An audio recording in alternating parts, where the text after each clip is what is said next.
ગોંડલના રાજકુમાર જાટ કેસમાં આ સૌથી મહત્વપૂર્ણ અપડેટ।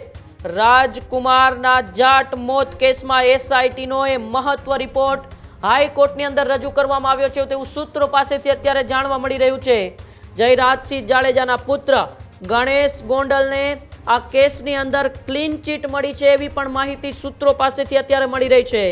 એસઆઈટીની તપાસમાં ગણેશ ગોંડલની કોઈ ભૂમિકા ન હોવાનું અત્યારે ખુલ્યું છે। નાર્કો ટેસ્ટ અને સાહેદોના નિવેદનના આધારે ગણેશ ગોંડલને અત્યારે ક્લીન ચીટ મળી છે આવી માહિતી એ સૂત્રો દ્વારા પ્રાપ્ત થઈ રહી છે। હાઈકોર્ટમાં રજૂ કરાયેલા રિપોર્ટ પર 29 જૂન 2026ના રોજ હવે વધુ સુનાવણી હાથ ધરાશે। રાજકોટ અમદાવાદ હાઈવે પર રાજકુમાર જાટનું એ રહસ્યમય મોત થયું હતું।